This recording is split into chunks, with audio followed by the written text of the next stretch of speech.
Hello everyone, this is Kundan Kumar. Welcome to learning sessions. अगर आप भी सीआईबी एग्जाम की प्रिपरेशन कर रहे हो तो हमारे पास एबीएम सब्जेक्ट का फुल कोर्स अवेलेबल है, जिसके अंदर हम आपको प्रोवाइड करवाते हैं क्वेश्चन वीडियोस जो कि हमारे हिंदी और इंग्लिश लैंग्वेज के मिक्स में अवेलेबल होते हैं। इसी के साथ हम आपको mock test, mega mock test provide करते हैं, जिनकी हेल्प से आप इजीली रिवीजन कर सकते हो। और ये जो हमारी लाइव क्लासेस होती हैं वो आपको रिकॉर्डेड फॉर्म में भी मिल जाती हैं। तो अगर आप सिस्टमैटिक वे में एबीएम सब्जेक्ट की प्रिपरेशन करना चाहते हो तो फटाफट से हमारे कोर्स में एनरोल कर लीजिए। हमारे जो कोर्सेज हैं वो इजीली एक्सेसिबल हैं। अगर आप एक एंड्रॉइड यूजर हो तो IIBF learning centre application download कर लीजिए गूगल प्ले स्टोर से। और अगर आप एक iOS यूजर हो तो माई इंस्टीट्यूट ऐप डाउनलोड कर लीजिए ऐप स्टोर से, और वहां पे आपको ऑर्गेनाइजेशन कोड यूज करना है GEGKT। तो फटाफट से इन एप्लीकेशन को डाउनलोड कर लीजिए और हमारे कोर्सेज में एनरोल कर लीजिए। और अगर आप अभी हमारे कोर्स में एनरोल करते हो तो आपको लगभग 82% का ऑफ मिल जाता है हमारे कोर्सेज पे, जिसके लिए आपको कूपन कोड यूज करना है आशीष। तो फटाफट से इस कूपन कोड का यूज करके हमारे कोर्स में एनरोल कर लीजिए। और हमारे टेलीग्राम चैनल को भी जरूर ज्वाइन कर लीजिए, क्योंकि हम इसमें एग्जाम से रिलेटेड, क्लासेस से रिलेटेड जितने भी इंपॉर्टेंट अपडेट्स हैं वो डालते रहते हैं। और अगर आपको भी किसी भी तरह की क्वेरी आती है तो आप इस चैनल पे हमें मैसेज कर सकते हो। तो फटाफट से हमारे टेलीग्राम चैनल को ज्वाइन कर लीजिए ताकि कोई इंपॉर्टेंट अपडेट आपसे मिस ना हो जाए। इसका लिंक आपको वीडियो के डिस्क्रिप्शन बॉक्स में मिल जाएगा। तो शुरू करते हैं आज का टॉपिक। तो आज इस लेक्चर में हम लोग टाइम सीरीज के बारे में पढ़ने वाले हैं और इससे रिलेटेड कुछ इंपॉर्टेंट क्वेश्चंस को डिटेल में डिस्कस करने वाले हैं। तो फटाफट से इस सेशन को शेयर कर दीजिए अपने फ्रेंड्स के साथ, कलीग्स के साथ, ताकि वो भी इस सेशन का बेनिफिट ले सके। तो शुरू करते हैं। तो सबसे पहले हम टाइम सीरीज का मतलब समझते हैं कि टाइम सीरीज बेसिकली होता क्या है। ठीक है, तो इसको एक एग्जाम्पल की हेल्प से समझेंगे। तो मान के चलो एक XYZ कंपनी है जिसका एक मैनेजर है, और ये जो मैनेजर है वो जानना चाहता है कि पिछले 5 सालों में कंपनी के प्रॉफिट्स कितने रहे हैं, ताकि वो ये जान सके कि कंपनी की प्रॉफिटेबिलिटी कैसी है और समय के साथ उसकी प्रॉफिटेबिलिटी में कितना फ्लक्चुएशन आया है, कितना चेंजेस आया है, ताकि वो उसके बेस पर इंपॉर्टेंट डिसीजन मेकिंग कर सके। इस पर्पस को पूरा करने के लिए इस मैनेजर ने एक यहाँ पर प्रॉपर लिस्ट बनाई, जिसके अंदर एक साइड उसने लिखा ईयर को, ठीक है, और दूसरे साल प्रॉफिट को। ठीक है, तो मान के चलो हमारी जो लिस्ट बनी वो इस तरीके से बनी। 2018 के अंदर जो प्रॉफिट था वो 50 लाख था, 2019 के अंदर 60 लाख, 2020 के अंदर 70 लाख, 2021 के अंदर 80 लाख और 2022 के अंदर 90 लाख। ठीक है, तो इस तरीके से पिछले 5 सालों के प्रॉफिट को हमने ईयर वाइज अरेंज कर लिया। ठीक है, अब ये जो लिस्ट है, इस लिस्ट को ही हम क्या कहते हैं, टाइम सीरीज। तो टाइम सीरीज बेसिकली क्या होता है, जब हम एक पर्टिकुलर टाइम फ्रेम के अंदर जो भी इवेंट्स अकर हुई होती हैं या फिर जो भी डाटा है, उसको जब हम ईयर वाइज सीक्वेंस के अंदर अरेंज करके लिखते हैं, उसकी एक लिस्ट बनाते हैं, तो उसी को हम क्या कहते हैं, टाइम सीरीज कहते हैं। तो ये जो हमने बनाई है वो बेसिकली एक तरह की हमने टाइम सीरीज बनाई है ताकि हम इसका एनालिसिस कर सकें। अब आप यहाँ पे जो मैनेजर वो एनालिसिस कर सकता है कि 2018 से लेकर 2022 तक जो प्रॉफिट है वो इंक्रीज हुए। पहले 50 थे, फिर 60 हुए, 70 हुए, 80 हुए और 90 हुए। ठीक है, जिसकी बेस पर वो फ्यूचर में प्रिडिक्शन कर सकता है कि फ्यूचर में उसे टोटल 100 लाख से ज्यादा प्रॉफिट यहाँ पे जो है वो कमाना है। क्लियर है आपको? तो टाइम सीरीज का यूज इसलिए करता है कि हमने पास्ट में जो डाटा है, पास्ट में जो इवेंट्स अकर हुए हैं, उसके बेस पर हम फ्यूचर की प्रिडिक्शन कर सके। क्लियर है आपको? और एक एग्जांपल दूं तो मान के चलो हमने स्टूडेंट्स के मार्क्स कंसीडर करने। ठीक है, तो 2018 के अंदर जो स्टूडेंट पास हुए थे वो 80% थे, 2019 में जो स्टूडेंट पास हुए थे 90% थे, 2020 के अंदर पूरे 100% हो गए। ठीक है, तो ये भी हमने एक तरह की क्या बनाई है, टाइम सीरीज बनाई है। अगर डेफिनेशन दूं तो सिंपली देखो, एक पर्टिकुलर टाइम फ्रेम के अंदर जो भी डाटा है, जब उनको ईयर वाइज सीक्वेंस के अंदर अरेंज करके लिखते हैं, रिकॉर्ड करते हैं, तो वो टाइम सीरीज कहलाती है। तो मीनिंग आपको क्लियर हो गया होगा। अब इससे रिलेटेड जो क्वेश्चन है वो देख लेते हैं। तो फर्स्ट क्वेश्चन देखो क्या है, which of the following best describe a time series. इसमें से कौन सी ऐसी स्टेटमेंट है, ऑप्शन है, जो कि टाइम सीरीज को प्रॉपर्ली डिफाइन कर लिए। पहला है, इस set of random data points collected over the time, यानी कि एक पर्टिकुलर टाइम फ्रेम के अंदर हमने जो रैंडम डाटा कलेक्ट किया है, ऐसे ही कहीं से कोई भी डाटा इकट्ठा कर लिया, उसको हम यहाँ पर टाइम सीरीज कहते हैं। या फिर static data set collected single point in time, यानी कि एक पर्टिकुलर टाइम के अंदर सिंगल पॉइंट के ऊपर, जैसे 2018 का जो डाटा है वो हमने यहाँ पर कलेक्ट किया है। या फिर इस sequence of data points measured at successive interval of time, यानी कि जो हमारा पर्टिकुलर टाइम फ्रेम है, ठीक है, उसके अंदर हमने जो डाटा है उसको सीक्वेंस वाइज जो है रिकॉर्ड करके रखा है ताकि हम उसको मेजर कर सके।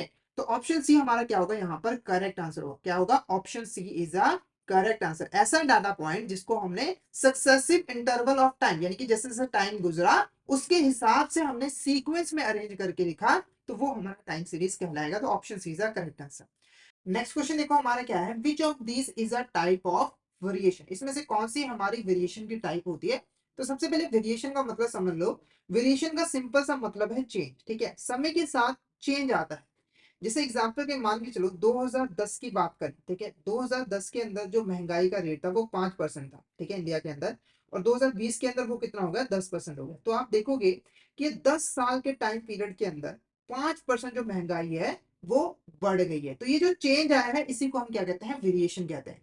जब हम टाइम सीरीज का एनालिसिस करते हैं तो बेसिकली हम समय के साथ जो चेंज आया है, जो फ्लक्चुएशंस आई है डाटा के अंदर उसका एनालिसिस करते हैं। तो इनके टाइप ऑफ वेरिएशन को समझना जरूरी है। तो जब भी आप टाइम सीरीज का एनालिसिस करोगे तो वहां पर आपको 4 टाइप के जो वेरिएशन है वो देखने को मिलेंगे। पहला है सेकुलर ट्रेंड, दूसरा है साइक्लिकल फ्लक्चुएशन, तीसरा है सीजनल वेरिएशन, चौथा है इरेगुलर वेरिएशन। तो अगर आपको टाइम सीरीज एनालिसिस प्रॉपर्ली करना है तो इन वेरिएशन के बारे में आपको नॉलेज होनी चाहिए। इन 4 वेरिएशन में से जो पहली है वो लॉन्ग टर्म वेरिएशन को रिप्रेजेंट करती है, और जो बाकी 3 है ये शॉर्ट टर्म के अंदर वेरिएशन को रिप्रेजेंट करती है, यानी कि शॉर्ट टर्म में जो फ्लक्चुएशन आती है उसको रिप्रेजेंट करती है। अब ये होते क्या है तो इसको एक एक करके समझते हैं। तो पहला बात करता है सेकुलर ट्रेंड की, ठीक है। सेकुलर ट्रेंड क्या होता है, तो सिंपली देखो लॉन्ग टर्म के अंदर जो भी चेंज आता है उसको हम क्या कहते हैं, सेकुलर ट्रेंड जो है वो कहते हैं। जैसे एग्जांपल के लिए मान के चलो 2010 के अंदर जो महंगाई थी वो कितनी थी, 5% थी, ठीक है। और 2020 के अंदर जो महंगाई है वो 10% हो गया, ठीक है। तो ये जो चेंज है 5% का, ये लगभग हमारे 10 सालों के अंदर आएगा, यानी कि एक लॉन्ग पीरियड के अंदर ये जो है वो चेंज आया है। ये जो वेरिएशन है ना लॉन्ग टर्म में जो आया है इसी को हम क्या कहते हैं, सेकुलर ट्रेंड। क्लियर है आपको। अब ये जो ट्रेंड होता है, ये जो चेंज होता है वो हमारा इंक्रीज भी होता है या फिर डिक्रीज भी होता है। जैसे हमारा जो महंगाई है वो क्या हो गई, इंक्रीज हो गई। कभी कभी ऐसा भी हो सकता है कि महंगाई पहले 10% थी, फिर ये क्या हो गई यहाँ पर 5% हो गई, तो डिक्रीज भी से हो सकती है। तो सिंपल सा मतलब है सेकुलर ट्रेंड का कि लॉन्ग टर्म के अंदर चेंज जो है, जो लॉन्ग टर्म के अंदर जो चेंज आया है चाहे वो इंक्रीज हुआ है या फिर डिक्रीज हुआ है वो हमारा सेकुलर ट्रेंड कहलाता है। उसके बाद देखो क्या है, साइक्लिकल फ्लक्चुएशन। साइक्लिकल फ्लक्चुएशन क्या होता है, तो सिंपली देखो एक पर्टिकुलर टाइम पीरियड के अंदर, एक पर्टिकुलर टाइम पीरियड के अंदर, ये चाहे 3 साल भी हो सकता है 5 साल भी होता है। तो पर्टिकुलर टाइम पीरियड के अंदर जो भी अप डाउन आए होते हैं उसको रिप्रेजेंट करता है साइक्लिकल फ्लक्चुएशन। जैसे एक बेस्ट एग्जांपल मैं यहाँ पर दूं, बिजनेस साइकिल। बिजनेस साइकिल के बारे में आपने पढ़ा होगा। बिजनेस साइकिल क्या होता है, जब भी कोई बिजनेस हम स्टार्ट करते हैं तो उसका एक पूरा का पूरा साइकिल होता है। पहले क्या होता है, वो इनिशियल स्टेज में होता है, ठीक है। फिर उसके बाद उसकी क्या होती है, ग्रोथ होती है। ग्रोथ होने के बाद वो डिक्लाइन होती है, फिर से वो ग्रोथ होता है, एफर्ट लगाता है और फिर से डिक्लाइन होता है। मतलब कि ऐसे फ्लक्चुएशन जो है वो आती रहती है बिजनेस के अंदर। तो आप देखोगे यहाँ पर कि ये जो फ्लक्चुएशन है अप डाउन से वो बार बार आते रहते हैं।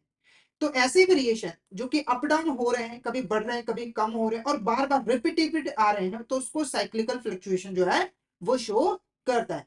उसके बाद नेक्स्ट क्या है, सीजनल वेरिएशन। अब जो सीजनल वेरिएशन होता है ना, वो 1 साल के अंदर में जो वेरिएशन आते हैं उसको रिप्रेजेंट करता है। जनरली ये जो वेरिएशन होते हैं वो सीजन की वजह से आते हैं। जैसे आप लोगों को पता होगा कि कुछ यहाँ पर जैसे विंटर की बात करें तो विंटर सीजन में जो हमारे वुलन क्लोथ होते हैं, जो ऊनी कपड़े होते हैं, उनकी डिमांड बढ़ जाती है, ठीक है। और गर्मियों में उसकी डिमांड जो है वो कम हो जाती है, गर्म कपड़ों की डिमांड जो है वो कम हो जाती है। तो अगर मैं मान के चलूँ यहाँ पर एक साल है जिसमें फर्स्ट क्वार्टर जो कि हमारा विंटर आ गया, ठीक है, उसमें जो सेल है वो हमारी कितनी है यहाँ पर, 70 लाख यूनिट्स की।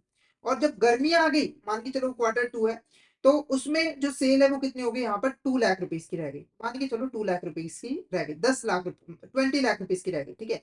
तो ये 50 लाख की वेरिएशन आई है, ये क्या है, सीजन की वजह से। जब हमारा सीजन गया तो हमारी जो सेल है बहुत ही कम हो गई। तो इस तरह की फ्लक्चुएशन को कौन शो करता है, हमारा सीजनल वेरिएशन शो करता है। यानी कि एक पर्टिकुलर ईयर के अंदर सीजन्स की वजह से क्या फ्लक्चुएशन आ रही है, क्या चेंजेस आ रहे हैं, उसको मेजर करने का काम सीजनल वेरिएशन करता है। उसके बाद क्या है, इरेगुलर वेरिएशन। इरेगुलर वेरिएशन जो है ऐसे रैंडमली आ जाता है, मतलब कि इसको किसी ने भी प्रोडिक्ट नहीं किया होता है, अचानक से आ जाता है। जैसे एग्जाम्पल के मान के चलो, यहाँ पर इंडिया के अंदर, ठीक है, इंडिया के अंदर हमारे लगभग 2020 के अंदर कोविड आ गया था। कोविड को किसी ने भी अज्यूम नहीं किया था, प्रिडिक्ट नहीं किया था, ये अचानक से आ गया, जिसकी वजह से हमारे जो बिजनेस है, हमारी जो इकोनॉमी है, उस वो काफी डाउन चले गए थे। हमारी जो इकोनॉमी की ग्रोथ है, मान के चलो हमारी इकोनॉमी की ग्रोथ कोविड आने से पहले 10% थी, ठीक है, पर जैसे ही कोविड आया ये कितनी रह गई, सिर्फ यहाँ पे 2% रह गई। तो ये जो 8% का फ्लक्चुएशन आया, वो एक ऐसे रीजन की वजह से आया जिसके हमने प्रिडिक्ट बिल्कुल नहीं किया था, रैंडमली आ गया था। तो इस तरह की वेरिएशन को हम इरेगुलर वेरिएशन कहते हैं। तो ये 4 टाइप की वेरिएशन होती है। तो ऑल ऑफ द अबव हमारा करेक्ट होगा, तो option D is a correct answer. Next question हमारा देखो, which of the following statement describe secular trend, कौन सी स्टेटमेंट हमारी सेकुलर ट्रेंड को डिस्क्राइब करती है। तो मैंने अभी आपको चारों का मीनिंग जो है वो अच्छे से क्लियर करवा दिया है। पहली स्टेटमेंट कह रही है fluctuation around a central value over short period, short period के अंदर सेंट्रल वैल्यू के अराउंड जो भी फ्लक्चुएशन आती है उसे हम सेकुलर ट्रेंड कहते हैं। या फिर gradual and long term change in the single direction, यानी कि लॉन्ग टर्म के अंदर जो चेंज आ रहा है एक सिंगल डायरेक्शन के अंदर, चाहे वो इंक्रीज हो रहा है चाहे डिक्रीज हो रहा है, उसे हम कहते हैं। या फिर repetitive variation with in a specific time frame, तो स्पेसिफिक टाइम फ्रेम के अंदर जो रिपीटेटिव वेरिएशंस आ रही है, कभी अप हो रहा है कभी डाउन हो रहा है, उसे। या फिर random and unpredictable deviation from average, randomly average से जो है चेंजेस आ रहे हैं।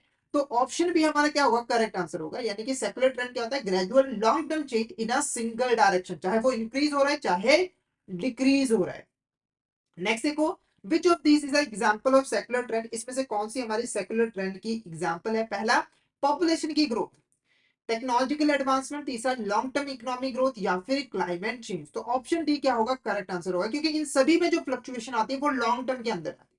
जैसे जो हमारी पॉपुलेशन है, जो सेंसस होता है वो हमारा क्या होता है 10 सालों के बाद, कभी कभी 8 सालों के बाद ऐसे होता है, ठीक है। यानी कि जो पॉपुलेशन की ग्रोथ है, जो चेंज है, उसको हम एक लॉन्ग टाइम के अंदर जो है वो मेजर करते हैं, तो ये सेकुलर ट्रेंड होगा। उसके बाद टेक्नोलॉजिकल एडवांसमेंट, तो इसमें भी चेंज आने में काफी टाइम जो है वो लगता है। जैसे कीपैड वाले फोन थे तो टच फोन बनने में काफी टाइम लगा था, काफी इनोवेशन की गई थी। लॉन्ग टर्म इकोनॉमिक ग्रोथ, ये तो है ही, हमारी लॉन्ग टर्म के अंदर इकोनॉमिक ग्रोथ होती है। क्लाइमेट चेंज, ये भी लॉन्ग टर्म में होता है, तो option D is the correct answer. Next देखो, what is cyclical fluctuation. Cyclical fluctuation क्या होता है, पहला gradual persistent long term change, gradual और परसिस्टेंट लॉन्ग टर्म में जो चेंजेस आ रहे हैं, या फिर repetitive pattern that rise and fall within a set of time frame, यानी कि एक पर्टिकुलर टाइम फ्रेम के अंदर, जैसे 3 साल, उसमें बार बार जो अप डाउन आते हैं उसे हम साइक्लिकल फ्लक्चुएशन कहते हैं। या फिर variation occurring only during specific season, specific season के अंदर कोई वेरिएशन अगर अकर हो रही है, तो ऑप्शन बी हमारा क्या होगा, करेक्ट आंसर होगा।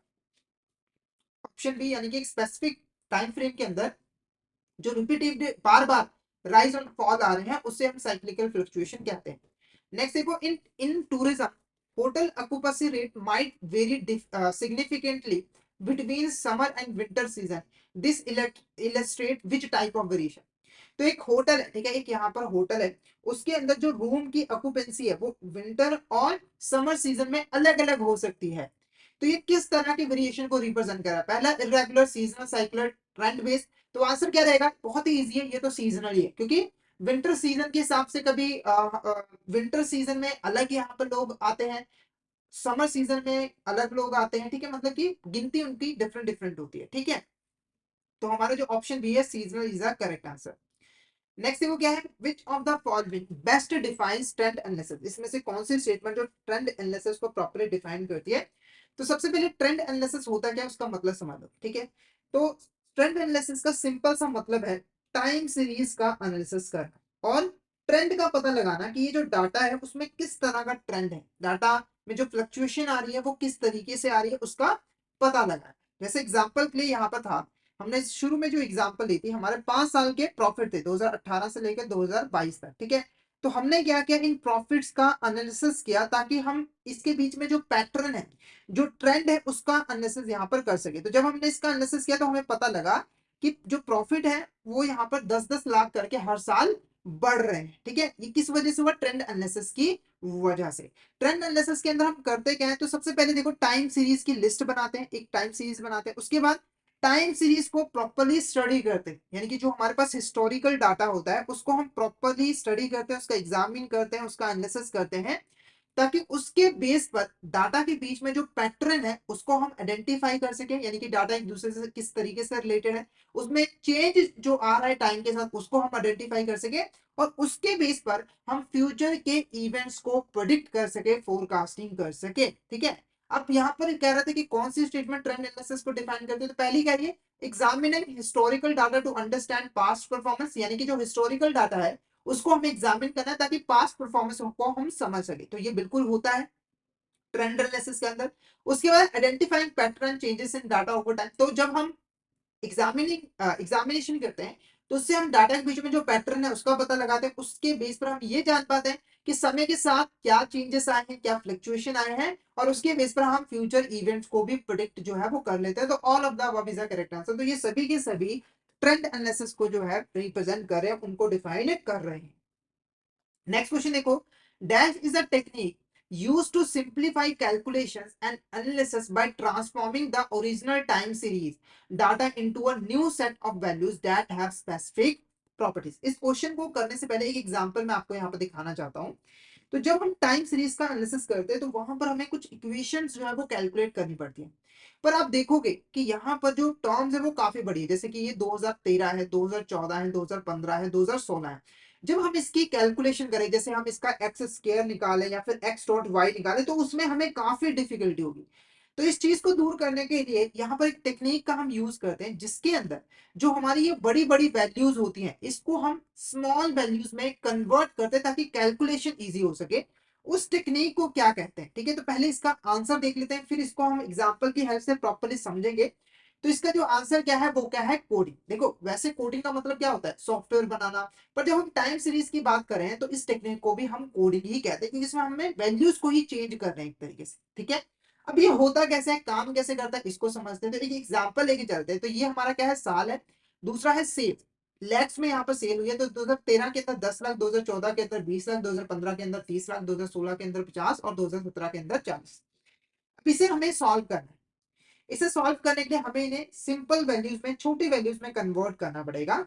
तो इसको हम कैसे कन्वर्ट करते हैं, कैसे हम कोडिंग का यूज करते हैं, तो सबसे पहली चीज हमें इसका मीन कैलकुलेट करना होता है। मीन ऑलरेडी मैंने आपको कैलकुलेट करना सिखाया। तो मीन कैसे कैलकुलेट होता है, sigma of X divided by N. अगर हमारा ये एक्स है, ये हमारा एक्स है, तो इसका अगर हम सिग्मा निकालें तो 2013 प्लस 2014 प्लस हमारा 2015 प्लस 2016 2017, ठीक है। तो इसका जो टोटल आ रहा है वो कितना आ रहा है यहाँ पर 10075। इसको हमें डिवाइड करना है नंबर ऑफ आइटम 1 2 3 4 5, ठीक है। तो इसको हम डिवाइड कर देंगे 5 के साथ, ठीक है। अब जब इसको 5 के साथ हम यहाँ पर डिवाइड करेंगे तो ये कितना आ जाएगा, हमारा 2015 आ जाएगा। तो ये क्या निकला है, मीन निकला है। पहला स्टेप आपका कि आपको मीन जो है वो कैलकुलेट करना है, ठीक है।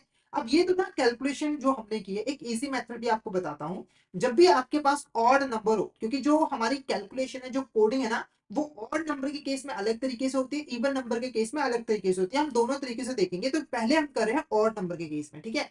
तो यहाँ पर आपको क्या करना है, इसको इसको, ठीक है, यहाँ पर जो मिडिल वैल्यू उसको आपको सिलेक्ट करना है, यानी कि ये कैलकुलेशन करने की जरूरत नहीं है।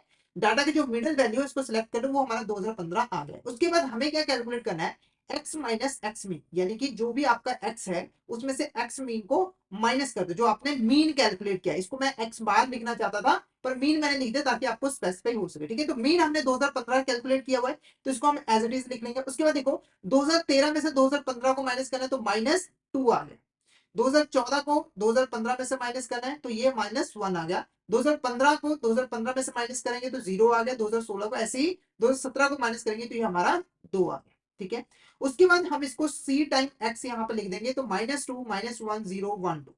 ये क्या है, हमारा एक्चुअल एक्स है। यानी कि जब हम क्वेश्चंस को सॉल्व करेंगे तो वहां पर जो एक्स हमें लेना है वो ये वाला लेना है, ना कि ये। क्योंकि हमने कोडिंग का यूज किस लिए किया था, ताकि ये जो बड़ी वैल्यूज है इसको हम सिंप्लीफाई करके छोटी वैल्यूज में लेकर आए, ताकि हमारी कैलकुलेशन इजी हो सके। तो हमने यहाँ पर क्या किया, बेसिकली एक्स को एक स्मॉल वैल्यू के अंदर जो है वो कन्वर्ट कर लिया। वो कितना, -2 -1 0 1 2। तो ऐसे क्वेश्चन करते वक्त आपको हमेशा ध्यान रखना है, जो हमारी एक्स की रियल वैल्यू होती है उसको आपको नहीं लेना है, बल्कि जो आपने कोडिफाई करके उसको स्मॉल वैल्यू में कन्वर्ट किया है उस वैल्यू को आपको क्वेश्चन के अंदर एक्स को मानना है। तो ये चीज आपने माइंड में बिठा लेनी है। नेक्स्ट बात करते हैं अब इवन नंबर की। जब इवन नंबर होता है तब हम कैसे यहाँ पर कोडिंग करते हैं, कैसे हम उसको सिंप्लीफाई करते हैं, ठीक है। सबसे पहला स्टेप तो सेम है, आपको मीन चाहिए। मीन कैसे कैलकुलेट होगा, 2015 14 को प्लस कर दो और नंबर ऑफ आइटम के साथ कर दो। तो यहाँ पर हमारा कितना है, 6। नंबर ऑफ आइटम कितनी है हमारी 6 है, ठीक है। और इसका जो टोटल है वो हम कैलकुलेट कर लेते हैं यहाँ पर 2013 plus 2014 plus 2015 plus 2016 plus 2017 plus 2018। तो इसका जो टोटल आ रहा है वो कितना आ रहा है 12,093, ठीक है। इसको हमें 6 के साथ डिवाइड कर देना है, तो 6 के साथ डिवाइड कर देते हैं। तो ये कितना आ रहा है 2015.5, ठीक है। वैसे तो देखो मैं इजीली भी आपको कैलकुलेट करके बता सकता था। इजी हम कैसे कैलकुलेट करेंगे, तो सिंपली देखो मिडिल वैल्यूज को आपको सिलेक्ट करना है। मिडिल वैल्यू में यहाँ पर दो आ रही है हमारी 2015 और 16, तो इसको कर दो आपस में प्लस, ठीक है, और इसको कर दो 2 के साथ डिवाइड। तो अगर आप 2015 प्लस 2016 को प्लस करके 2 से डिवाइड करो तब भी हमारा 2015.5 ही आएगा, ठीक है। तो जो एक्चुअल है, जो मीन हम कैलकुलेट करते हैं प्लस करके, वो भी मैंने आपको बता दिया। सिंपल जो मेथड है वो भी मैंने आपको बता दिया। जो अब एग्जामिनेशन में ये सिंपल वाला ही मेथड आपने यूज करना है, इतनी लंबी कैलकुलेशन तो आपको करनी नहीं है। ये तो मैं इसलिए करता हूँ ताकि आपको किसी भी तरह की कंफ्यूजन ना हो कि ये वैल्यू कहाँ से आ गई, ठीक है।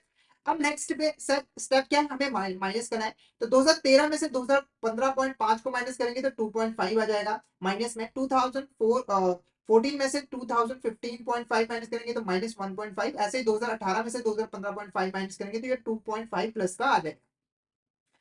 अब ये जो पॉइंट में कोई भी चीज आ जाती है, देखो इवन नंबर के अंदर प्रॉब्लम क्या है कि ये पॉइंट में आता है 2.5 1.5 0.5, पर हमें ये नहीं लेना है, हमें और सिंप्लीफाई करना है। तो इसके लिए हम क्या करेंगे, इसको इन सभी को 2 के साथ मल्टीप्लाई कर देंगे ताकि ये पॉइंट से हटके सिंगल वैल्यू में आ जाए।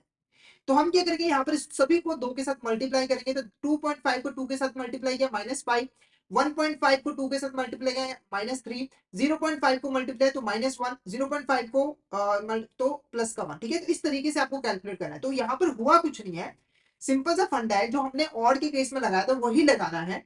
बस डिफरेंस क्या है कि इवन में हमारे पॉइंट्स में आ जाते हैं, हमें पॉइंट्स में नहीं चाहिए होते, हमें और सिंपल बनाना होता है। तो उसे 2 के साथ मल्टीप्लाई कर दो और एक्चुअल एक्स आपके पास आ जाएगा। तो ये जो सी टाइम एक्स है ना, ये हमारा एक्चुअल एक्स है जो हमें क्वेश्चन के अंदर यूज करना है। तो आई होप ये जो कोडिफाइंग है वो आपको क्लियर हो गई होंगी, क्योंकि नेक्स्ट जब हम क्वेश्चन करेंगे तो वो इसी के बेस पर करेंगे, तो वहां पर आपको किसी भी तरह की कंफ्यूजन नहीं होनी चाहिए। तो ये क्वेश्चन सिर्फ और सिर्फ मैंने आपको कोडिंग होती क्या है, कैसे की जाती है, उसको समझाने के लिए किया था, ठीक है। Next question, fit a straight line trend to the following data, estimate the sales for the year 2019, ठीक है। तो यहाँ पर एक फोरकास्टिंग हमें करनी है। हमारे पास ये डाटा गिवन है 2014 से लेकर 2017 तक। हमें पता करना है कि इस डाटा के बेस पर हमें फोरकास्टिंग करनी है कि 2019 में सेल्स कितनी होंगी, 2019 में सेल्स कितनी होंगी, तो ये हमें कैलकुलेट करना है। अब मैं आपको एक यहाँ पर जो रेगुलेशन में हमने फॉर्मूला किया था, जो इक्वेशन की थी, वो याद दिलाना चाहता हूँ, क्योंकि हमें यहाँ पर क्या कैलकुलेट करना है, y कैलकुलेट करना है। क्या कैलकुलेट करना है, हमें यहाँ पर y कैलकुलेट करना है x के बेस पर। जो हमारा x है उसके बेस पर हमें y कैलकुलेट यहाँ पर करना है, जिसमें से x हमारा क्या है, ईयर है, और y क्या है, सेल्स है। तो रेगुलेशन में मैंने आपको ये फॉर्मूला ऑलरेडी बताया था, y इज इक्वल टू क्या होता है, a प्लस बी एक्स। क्या होता है, a प्लस बी एक्स। अब इसे कैलकुलेट कैसे करना है, तो जो जो चीजें हैं इसके अंदर, फॉर्मूले के अंदर, वो हमें चाहिए पहले, ठीक है। तो यहाँ पर अगर आपको a कैलकुलेट करना है तो उसका फॉर्मूला क्या है, sigma of y divided by n। b calculate करना है sigma of x Y divided by sigma of X square, ठीक है। तो ये जो कैलकुलेशन थी वो ऑलरेडी हमने पिछले लेक्चर में एक्स स्क्वायर कैसे निकालते हैं, सिग्मा ऑफ एक्स वाई क्या होता है, वो हमने डिस्कस किया है। तो यहाँ पर सिर्फ हम क्यों ओवरव्यू यहाँ पे लेंगे। तो पहला स्टेप तो आपका सेम है, आपको क्या करना है, कोडिंग करनी है, वैल्यूज को सिंपल बनाना है। तो हमारा 2013 14 15 16 इसका मीन कैलकुलेट करना है। मीन कितना आया 2050, ठीक है। उसके बाद x माइनस एक्स मीन करना है, तो -2 -1 0 1 2 2 0, ठीक है। उसके बाद आपको यहाँ पर x की वैल्यू मिल जाएगी। तो x की वैल्यू हमारी कितनी है, -2 है, -1 है, 0 है, 1 2 0 है। यानी कि यहाँ पर जो x वगैरह आपको यूज करना है उसकी वैल्यू ये वाली लेनी है, ना कि ये वाली लेनी है, ठीक है। अब हमने नेक्स्ट हमने एक्स वाई कैलकुलेट करना है। एक्स वाई कैसे कैलकुलेट होगा, देखो एक्स हमारा ये है, वाई हमारा ये है, तो इसको आपस में मल्टीप्लाई करेंगे। तो 10 इंटू -2 -20, 20 इंटू -1 -20, 30 इंटू 0 0, 50 इंटू 1 50, ठीक है। 40 इंटू 2 हमारा 80 आ गया, ठीक है। उसके बाद एक्स स्क्र, तो एक्स स्क्र हमारा ये वाला एक्स है, तो इसका हमें स्क्र लेना है। तो -2 यहाँ पर 4 आ जाएगा, स्क्र है तो प्लस में आ जाएगा। उसके बाद -1 1 आ जाएगा, 0 का 0 आ जाएगा, और लास्ट में हमारा यहाँ पर 4 आ जाएगा। अब हमें क्या करना है, इनका टोटल करना है, क्योंकि हमें फॉर्मूला के अंदर सिग्मा की जरूरत है। सबसे पहले y का टोटल कितना है 150। तो a को हमें कैलकुलेट करना है, तो हमें क्या चाहिए, sigma of y divided by n। Sigma of Y हमारा कितना है 150, एन कितना है अगर हम इसकी गिनती करें 1 2 3 4 5, तो ये कितना है हमारा 5। इसको जब हम डिवाइड करेंगे तो 150 डिवाइडेड बाय 5, तो ये कितना आ गया 30। यानी कि जो ए की वैल्यू है, यहां पर मैं लिख देता हूं, ए की वैल्यू कितनी आ रही है हमारी 30 आ रही है। अब इसी फॉर्मूला को मैं ऐसे भी लिख सकता था, ए इज इक्वल टू हमारा वाई का मीन।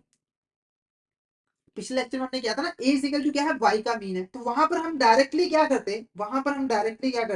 यहाँ पर वाई का मीन कितना है 30 आया है, तो A is equal to Y का मीन 30 यहाँ पर लिख देते, क्योंकि sigma of Y divided by N equal to क्या होता है वाई मीन। जब हमें वाई का मीन कैलकुलेट करना है तो इसका टोटल को हमें नंबर ऑफ वैल्यूज के साथ डिवाइड कर देना। तो कहीं भी अगर आपको दिखे कि ए इज इक्वल टू हमारा वाई मीन है, तो आपको कंफ्यूज बिल्कुल भी नहीं होना चाहिए। तो ए की वैल्यू हमने 30 कैलकुलेट कर लिया। अब हमें क्या चाहिए, हमें बी की वैल्यू चाहिए। तो बी क्या है, B is equal to sigma of x Y divided by sigma of X क्या है। तो एक्स वाई हमारा कितना है, एक्स डॉट वाई ये हमारा है, इसका सिग्मा कितना है 90। तो sigma of x by 90, sigma of X square हमारा कितना है 10। तो जब हम डिवाइड करेंगे तो ये कितना आ जाएगा 9। तो बी की वैल्यू कितनी आ गई है 9। तो इस तरीके से इजीली आप फॉर्मूले में वैल्यूज को पुट करके ए और बी की वैल्यू कैलकुलेट कर सकते हो। तो एक बार फिर से मैं आपको बता दूं कैसे मैंने कैलकुलेशन की। सबसे पहले मैंने रेग्रेशन की जो इक्वेशन है y is equal to A plus B X का यूज किया। हमें इसको सॉल्व करने के लिए दो वैल्यूज चाहिए a और b। इनको कैलकुलेट करने का हमारा फॉर्मूला है a is equal to sigma y divided by n। तो सिग्मा वाई हमारा 150 था, इसको हमने एन यानी कि 5 के साथ डिवाइड किया तो 30 ए की वैल्यू आ गई। उसके बाद बी की वैल्यू क्या है, sigma X Y divided by sigma of X square. तो एक्स वाई का सिग्मा कितना है 90 है, उसको एक्स स्क्वायर के सिग्मा यानी कि 10 के साथ डिवाइड किया, तो वो हमारा कितना आ गया यहाँ पर 9 आ गया। तो हमारी इक्वेशन क्या बनी, अगर मैं इक्वेशन यहाँ पर फिल करूं तो इक्वेशन हमारी यहाँ पर क्या बनी, वाई इज इक्वल टू ए कितना है हमारा 30 है, बी कितना है हमारा यहाँ पर 9 है और एक्स है। अब हमें क्या चाहिए, हमें एक्स की वैल्यू चाहिए। क्या चाहिए, एक्स की वैल्यू चाहिए, यानी कि 2019 का जो स्मॉल वर्जन है, सिंपल वर्जन है, वो कितना है। क्योंकि यहाँ पर तो 2019 बहुत बड़ी वैल्यू लिखी है, इसको हमें कोडिफाई करना है। कोडिफाई कैसे होगा, 2019 में से 2015 जो मीन है उसको माइनस कर दोगे तो कितना आ जाएगा 4 आ जाएगा, यानी कि जो एक्स है वो कितना आ जाएगा हमारा 4 आ जाएगा। क्लियर आपको, जैसे आपने इनका एक्स कैलकुलेट किया था ना सिंपल वर्जन में कोडिंग करके, वैसे आपको 2019 का भी जो है सिंपल वर्जन एक्स जो है वो कैलकुलेट करना है। तो यहां पर एक्स की वैल्यू आपको 4 फिल कर देनी है। जब हम इसको सॉल्व करेंगे तो y is equal to 30 plus 9 into 4 ये कितना आ गया 36। जब हम इसको सॉल्व करेंगे तो ये हमारा कितना आ जाएगा 66। यानी कि जो y की वैल्यू है, जो आपके सेल्स है 2019 के अंदर, वो कितनी है, वो है 66। कितनी है 66। तो ऑप्शन ए हमारे यहाँ पर क्या होगा, करेक्ट आंसर होगा। तो आई होप ये वाला जो क्वेश्चन है वो आपको अच्छे से क्लियर हो गया होगा। नेक्स्ट क्वेश्चन देखो यहाँ पर, next question, fit a straight line trend to the following data, estimate the sales of the year 2020। ठीक है, तो हमें यहाँ पर 2020 की सेल्स को एस्टिमेट करना है। तो बिल्कुल सेम क्वेश्चन, बस डिफरेंस क्या है कि हमारे पास इवन नंबर 1 2 3 4 5 6, ऑड का हमने कैलकुलेट कर लिया। अब हमें इवन का कैलकुलेट करना है, मेथड बिल्कुल same.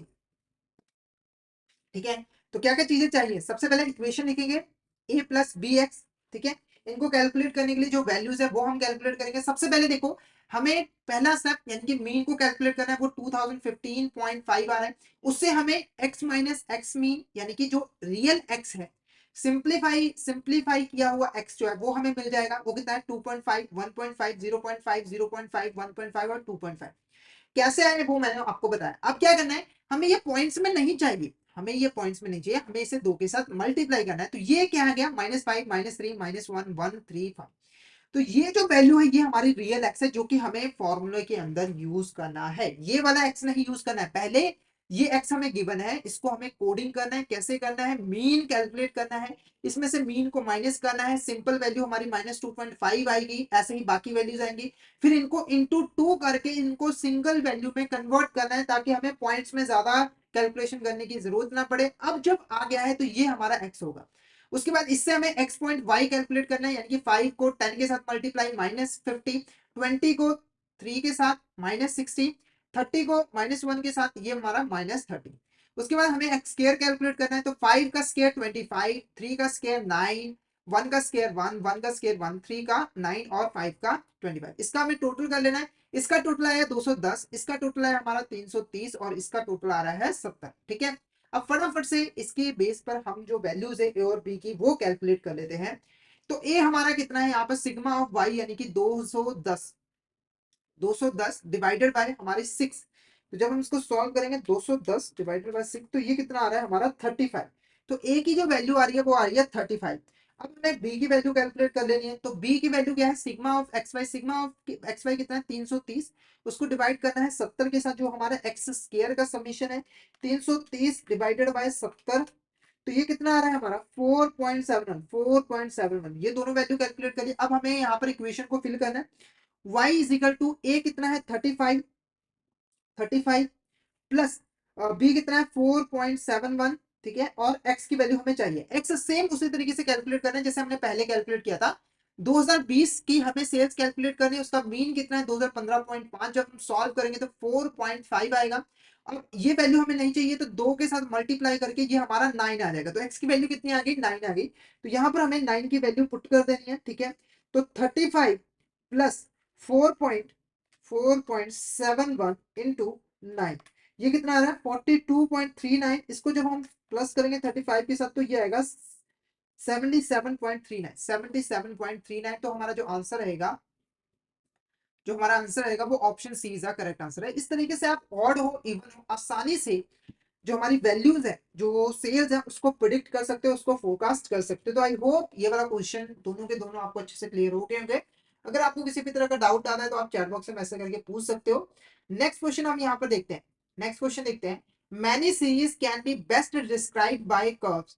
In these cases, the linear model does not adequately describe the change in the variable as time changes.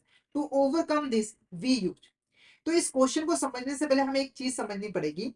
जब भी हम ट्रेंड एनालिसिस करते हैं, ठीक है, तो दो तरह के हमारे यहाँ पर ग्राफ बनते हैं। एक होता है जिसमें हमारा जो ट्रेंड लाइन है वो बिल्कुल स्ट्रेट होती है।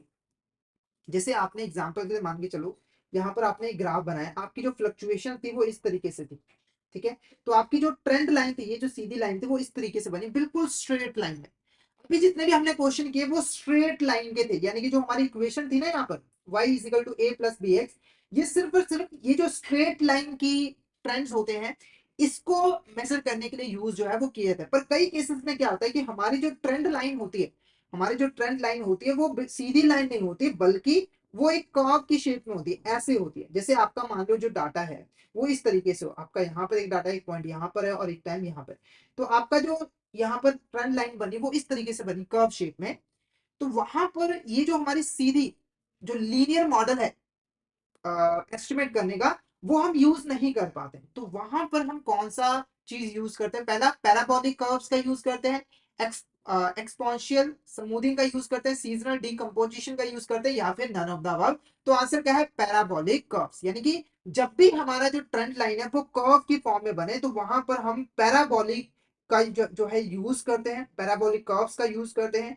और डिफरेंट इक्वेशन का यूज करते हैं यहाँ पर वैल्यू को कैलकुलेट करने के लिए, वैल्यू को एस्टिमेट करने के लिए। इसको हम नेक्स्ट क्वेश्चन में यहाँ पर देखेंगे, ठीक है। तो आई होप ये क्वेश्चन का जो मतलब है वो आपको क्लियर हो गया होगा कि कई सारी ऐसी भी हमारी ट्रेंड लाइंस होती हैं, ठीक है, जो कि कर्व की शेप में बन जाती है, और उसको हमारा जो लीनियर मॉडल है वो प्रॉपर्ली डिस्क्राइब नहीं कर पाता है। जो चेंजेस होते हैं उसको हम इसकी हेल्प से एनालिसिस नहीं कर पाते। तो उस केस में हम पैराबोलिक कर्व्स और उसकी इक्वेशन का यूज करते हैं वैल्यू को एस्टिमेट करने के लिए, ठीक है। नेक्स्ट क्वेश्चन देखो क्या है।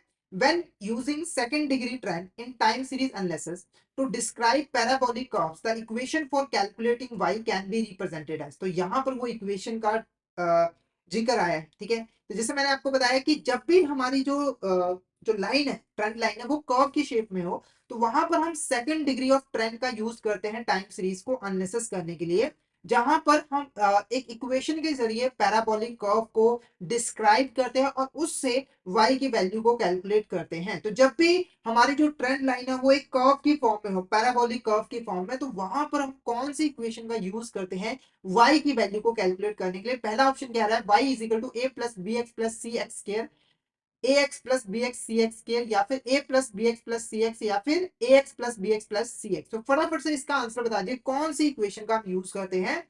तो जो करेक्ट आंसर होगा वो होगा हमारा option A, y is equal to A plus B X plus C X square is a correct answer. तो जब भी आपकी जो ट्रेंड लाइन है वो एक कर्व की शेप में हो, इस तरीके से हो, तो वहां पर आपको ये इक्वेशन का यूज करना है सम को सॉल्व करने के लिए, y की वैल्यू को कैलकुलेट करने के लिए, ठीक है। अब इससे रिलेटेड जो प्रैक्टिकल क्वेश्चन है वो हम देख लेते हैं। तो हमें एक पैराबोला ट्रेंड यहाँ पर फिट करना है, यानी कि पैराबोला कर्व का जो है उससे वैल्यू को कैलकुलेट करना है, ठीक है। तो इसमें हमें एस्टिमेट क्या लगाना है, 2021 की सेल्स कितनी होगी। तो हमारे पास डाटा है 2015, 16, 17, 18, 19 का, ठीक है। अब इसको हम फटाफट से इसको सॉल्व कर लेते हैं। तो जो वैल्यूज है वो तो हमें पहले सेम ही कैलकुलेट करनी है, उसमें कोई भी डिफरेंस नहीं है। जो मेथड हमने वहां पे यूज किया है, हमें यहाँ पर एक्स मीन चाहिए, सिंपल सा जो मेथड हमने फॉलो किया है। एक्स डॉट वाई चाहिए, एक्स स्केयर चाहिए, एक्स फोर चाहिए, एक्स स्केयर का इंटू वाई चाहिए, ठीक है। तो ये वैल्यूज क्यों कैलकुलेट की जा रही है, ठीक है, कैसे कैलकुलेट होगी वो आगे जैसे जैसे हम सम करेंगे वैसे सॉल्व करेंगे। तो सबसे पहले इक्वेशन हमारी क्या है, y is equal to A plus B X plus C X square. यानी कि अगर हमें y की वैल्यू चाहिए तो हमें a चाहिए, b चाहिए, c चाहिए और x चाहिए, वो तो लास्ट में हम कैलकुलेट करेंगे। तो पहले इन तीनों की वैल्यू जो है वो हमें कैलकुलेट करनी है। तो यहाँ पर हमारे पास दो इक्वेशन है, हमें जब भी ए और सी ए और सी की वैल्यू कैलकुलेट करनी है तो उसके लिए हमें पहले दो इक्वेशन को बनानी पड़ेगी और उसके बाद हम इसको ए और सी की वैल्यू कैलकुलेट कर सकते हैं। वो दो इक्वेशन क्या है, पहला sigma of Y A N plus C sigma of X square, दूसरी इक्वेशन क्या है sigma of X square into Y is equal to A sigma of X square plus C sigma of X four. तो आपको पता लग गया होगा ये जो इतनी सारी वैल्यूज कैलकुलेट की थी वो इस इक्वेशन को बनाने के लिए हमने कैलकुलेट की थी। पहले अगर हम पहली इक्वेशन बनाए तो उसका क्या है sigma of Y A N plus sigma of X का स्क्वायर, ठीक है। तो यहाँ पर सिग्मा ऑफ वाई कितना है, यहाँ पर मैंने ऑलरेडी कैलकुलेट किया है, वो है 220। तो 220 हम यहाँ पर लिख देंगे, सॉरी 220, ठीक है। इजिकल टू हमारा ए कितना है वो हमें पता नहीं है, वो तो हमें चाहिए। एन कितना है, एन अगर हम गिनती करें 1 2 3 4 5, एन कितना है 5 है, ठीक है। उसके बाद प्लस सी की वैल्यू हमें चाहिए और sigma of X square already हमारे पास यहाँ पर गिवन है, ये रहा हमारा एक्स स्क्वायर और इसका जो सिग्मा है वो कितना है 10 है। तो यहाँ पर हम इसको 10 फिल कर देंगे। अगर इक्वेशन को बनाए तो 2020 इज इक्वल टू हमारा 5a प्लस 10c, ये हमारी फर्स्ट इक्वेशन बनी। इसको हम यहाँ पे लिख लेते हैं। जो फर्स्ट इक्वेशन हमारी बनी है वो बनी है 220 is equal to 5a plus 10c। बहुत इंपॉर्टेंट इक्वेशन है, इसको आपको ध्यान देना। फर्स्ट इक्वेशन बनाई, अब हमें सेकंड इक्वेशन बनानी है। सेकंड इक्वेशन कैसे बनेगी, तो यहाँ पर जो फॉर्मूला है सेकंड इक्वेशन का वो देखो क्या है, sigma of X square into Y is equal to A sigma of X square plus sigma C sigma of X four, ठीक है। तो सबसे पहले हमें सिग्मा ऑफ एक्स स्क्वायर का वाई चाहिए, ठीक है। तो यहाँ पर कैसे कैलकुलेट होगा, देखो हमारे पास एक्स स्क्वायर गिवन है, हमारे पास वाई गिवन है, तो हमें वाई को एक्स स्क्वायर के साथ मल्टीप्लाई करना है। तो हमारा एक्स स्क्वायर इंटू वाई आ जाएगा। तो 20 इंटू फोर कितना आ गया 80, 40 इंटू वन कितना आ गया 40, 10 इंटू जीरो कितना आ गया 0 आ गया, 70 इंटू वन कितना आ गया 70 आ गया और 80 इंटू 4 वो कितना आ गया 320 आ गया, ठीक है। इसका टोटल कितना है 510। तो सबसे पहले हमें क्या चाहिए था, हमें चाहिए था यहाँ पर sigma of X square into Y. तो ये कितना आया हमारा, ये आया हमारा 510, ठीक है।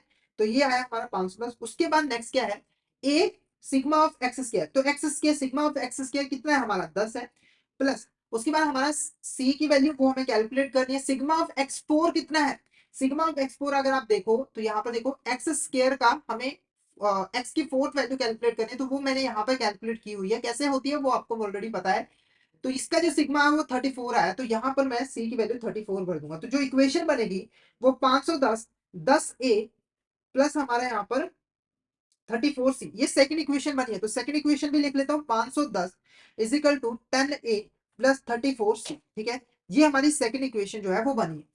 अब हमें इन दोनों इक्वेशन को सॉल्व करके ए और सी की वैल्यू कैलकुलेट करनी है। तो यहाँ पर मैं आपको थोड़ा सा पीछे हमारे कॉलेज टाइम में, हमारे स्कूल टाइम में लेके जाना चाहूंगा। वहां पर हम सिंपल मैथमेटिक का यूज करके, एक एलिमिनेशन मेथड होता था उसका यूज करके ऐसी इक्वेशन को सॉल्व करा करते थे। तो अगर तो आपको याद है तो बहुत अच्छी याद है ना। अगर नहीं याद है तो मैं आपको यहाँ पर बता देता हूँ इसको हम कैसे सॉल्व करेंगे। तो जो एलिमिनेशन मेथड होता है उसके अंदर हमें पहले दोनों वैल्यूज को लिखना होता है। तो दोनों वैल्यूज कितनी है, अगर मैं इसको सीधा करके रख दूं 5a 10c is equal to 220, उसके बाद ये वाली वैल्यू कितनी है 10a plus 34c is equal to हमारा 510, ठीक है। अब इसको हमें सॉल्व करना है। ऐसे इक्वेशन को सॉल्व करने के लिए हमें इनमें से ये और ये, इनमें से ये और ये एक वैल्यू को मैच करना होता है, मतलब कि सेम करना होता है। चाहे आप ए को सेम कर दो, चाहे आप 10 को सी को सेम कर दो, पर आपको सेम करना ही पड़ेगा। तो इसके लिए मैं क्या करता हूँ, यहाँ पर इसको 2 के साथ मल्टीप्लाई कर देता हूँ। फिर से एक बार मैं आपको बताता हूं कि इस इक्वेशन को सॉल्व करने के लिए आपको क्या करना पड़ेगा, दोनों इक्वेशन में से एक अल्फाबेट को, एक जो चीज है उसको आपको मैच करना पड़ेगा, चाहे आप ए को मैच कर दो या फिर आप इसको सी को मैच कर दो। तो मैं यहाँ पर ए को मैच कर देता हूँ, तो जब मैं इसको 2 के साथ मल्टीप्लाई करूंगा तब हमारी जो इक्वेशन बनेगी वो कहते हैं कि 10a plus 20c is equal to हमारा यहाँ पर 440, कितना आएगा 440। सभी को 2 के साथ आपको मल्टीप्लाई करना है। सेकंड इक्वेशन को हमें एक के साथ मल्टीप्लाई करना है, तो ये एज इट इज आएगा 10a plus 20c is equal to 510। ये आपकी इक्वेशन बनाए, तो ये इक्वेशन पहले आपको बनानी पड़ेगी, ठीक है। अब आप देखोगे यहाँ पर 10a और 10a जो है वो इक्वल हो गए, तो इस तरह की चीज करने के लिए आप मल्टीप्लिकेशन कर लो या फिर आपको डिवाइड भी कभी कभी करना पड़ सकता है। अब आपको क्या करना है, इनके साइन को चेंज करना है। साइन को चेंज कर दिया तो ये प्लस का है, ये माइनस का है, ये हो गए कट, ये ए तो उड़ गया। इसको माइनस करें तो यहाँ पर 34c था, तो 20 माइनस 34c हमारा कितना आ जाएगा, 14c माइनस का आएगा। और 440 में से 440 में से जब हम 510 को माइनस कर देंगे तो ये -70 आ जाएगा। तो c की वैल्यू अगर हम कैलकुलेट करनी है तो 14 को हमें इधर ले जाना है। तो अगर यहाँ पर मैं इसको फिर से सॉल्व कर 14c इज इक्वल टू -70, तो c की वैल्यू कितनी आ जाएगी, 17 divided by -14, minus minus cut हो गए, इसको सॉल्व करेंगे तो 70 डिवाइडेड बाय हमारा 14, ये कितना आ गया 5, कितना आ गया 5। तो हमारी जो c की वैल्यू आई है वो कितनी आई है, 5 आई है। तो अभी सिर्फ c की वैल्यू हमने कैलकुलेट की है। अब इससे हम a की वैल्यू कैलकुलेट करेंगे, कैसे कैलकुलेट करेंगे, तो हमारे पास एक इक्वेशन है, इसमें से कोई भी इक्वेशन का यूज कर लो जो भी आपको इजी लगे। तो मैं फर्स्ट वाली इक्वेशन ले लेता हूँ, तो 220 इज इक्वल टू हमारा 5a प्लस 10c, ठीक है। तो अब हमें 220 एज इट इज लिखना है, 5a की हमें वैल्यू कैलकुलेट करनी है, c की वैल्यू हमें 5 मिल चुकी है, c की वैल्यू मिल चुकी है ना। अब इसको हम सॉल्व करेंगे तो 220 माइनस माइनस 10 इंटू 5 हमारा 50 इज इक्वल टू 5a। तो जब हम इसको सॉल्व करेंगे तो 220 माइनस 50 ये आ गया 170, ठीक है, इज इक्वल टू 5a। तो a हमारा इधर आ जाएगा, इसको 5 के साथ डिवाइड कर देंगे तो 170 डिवाइडेड बाय 5, तो ये कितना आ गया 34। तो a की वैल्यू कितनी आई है यहाँ पर 34। तो a की वैल्यू हमने कितनी कैलकुलेट कर ली है 34। तो दो इक्वेशन हमने यहाँ पर कैलकुलेट कर ली। तो और इसी की कैलकुलेशन थोड़ी सी यहाँ पर डिफिकल्ट है, जिसमें थोड़ी सी आपको यहाँ पर ज्यादा एफर्ट जो है वो लगाने पड़ेंगे। तो सिंपल सा है, आपको पहले ये दो इक्वेशन बनानी है, ठीक है, उसके लिए आपको ये सारी वैल्यूज कैलकुलेट करनी पड़ेगी। उसके बाद इन दो इक्वेशन को आपको एलिमिनेशन मेथड की हेल्प से सॉल्व करके ए और सी की वैल्यू निकालनी है। अब जो बी की वैल्यू है वो बहुत ईजी है। बी की वैल्यू क्या है, sigma of x Y divided by sigma of X square. तो यहाँ पर अगर हम सिग्मा ऑफ एक्स वाई देखें तो सिग्मा ऑफ एक्स वाई है हमारा 150 और सिग्मा ऑफ एक्स स्क्वायर तो हमारा 10 ही है। 150 डिवाइडेड बाय 10, ठीक है, सिग्मा ऑफ एक्स वाई कितना है 150 और ये है हमारा 10। तो यहाँ पर जो हमारा आंसर आएगा 150 डिवाइडेड बाय 10, 150 डिवाइडेड बाय 10, तो ये कितना आ गया 15। तो बी की वैल्यू कितनी आ गई हमारी 15। तो हमने ए बी और सी तीनों की वैल्यू यहाँ पर अच्छे से कैलकुलेट कर ली है, ठीक है। अब इसको हम यहाँ पर अगर लिख दें तो अगर जो हमारी इक्वेशन थी अगर मैं फिल कर दूं तो y इज इक्वल टू ए कितना है, ए की वैल्यू हमारी 34, ए की वैल्यू है 34। बी बी की वैल्यू कितनी है हमारी, ये हमने अभी कैलकुलेट किया 15, 15 इंटू एक्स हमारा एज इट इज लिखे रहता है, एक्स हमें चाहिए।